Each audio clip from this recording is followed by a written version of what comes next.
Hi అండి. అందరికీ నమస్కారం. ఏపీ ఉద్యోగ మరియు పెన్షన్‌లకు శుభవార్త అండి. సో, ఆ వివరాలేంటో ఈ వీడియోలో తెలుసుకుందాం. వీడియో అయితే ఎక్కడ గాని స్కిప్ చేయకుండా ఎండ్ వరకు అయితే చూసేయండి. వీడియో నచ్చినట్టయితే తప్పకుండా లైక్ చేయండి, షేర్ చేయండి.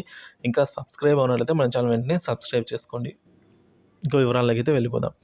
ఏపీ ఉద్యోగులు మరియు పెన్షన్‌లకు గుడ్ న్యూస్. మాస్టర్ హెల్త్ చెకప్‌కు ఓకే.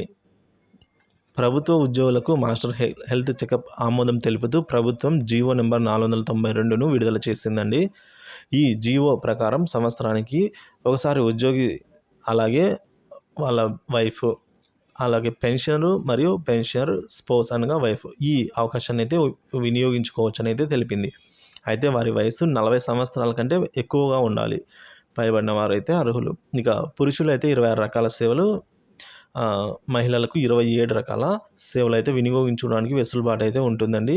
ఇన్ హౌస్ ల్యాబొరేటరీ కలిగి ఉన్న ఈహెచ్ఎస్ నెట్వర్క్ హాస్పిటళ్లలో అయితే ఈ అవకాశాన్ని వినియోగించుకోవచ్చు. తొలుత ప్రైమరీ ఇన్వెస్టిగేషన్ అంటే బ్లడ్, యూరిన్, హిమోగ్లోబిన్, యూరియన్ అలాగే ఎనాలిసిస్ట్ ఎగ్జామ్, ఇక హెచ్ఐవి, ఎస్బీసీ అలాగే PS, diabetes, cancer, ECG, X ray, chest, liver, kidney, thyroid, radiological investigation ఇవన్నీ కూడా చేయించుకోవచ్చు.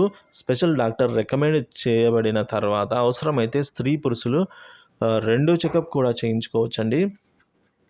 సో, మాస్టర్ చెకప్ అవకాశాన్ని ఉద్యోగి మరియు పెన్షన్ వారి జీవిత భాగస్వామి కూడా సంవత్సరానికి ఒకేసారి చెకప్ చేయించుకోవచ్చు. అయితే మొదటిసారి చెకప్‌కు అయ్యే ఖర్చును ఉద్యోగి మరియు ప్రభుత్వం సమానంగా భరించాలి. దీనికి ప్రాథమిక టెస్టులు అయితే చేస్తారు. ఎన్టీఆర్ వైద్య సేవ నెట్వర్క్ హాస్పిటళ్లలో వీటిని అయితే చేయించుకోవాలి. సదరు హాస్పిటల్స్‌లలో స్పెషలిస్ట్ డాక్టర్ తదుపరి టెస్టులకు రిఫర్ గనుక చేసినట్లయితే వాటిని ఏదైనా గుర్తింపు పొందిన హాస్పిటల్‌లో అయితే చేయించుకోవచ్చండి. సో, ఈ విధంగా అయితే ప్రభుత్వం వెసులుబాటు అయితే కల్పించింది. ఇన్ఫర్మేషన్ నచ్చినట్లయితే వీడియో లైక్ చేయండి, షేర్ చేయండి. ఇలాంటి ఇన్ఫర్మేటివ్ వీడియోస్ కోసం మన ఛానల్ అయితే తప్పకుండా సబ్స్క్రైబ్ చేసుకోండి. Thank you for watching this video.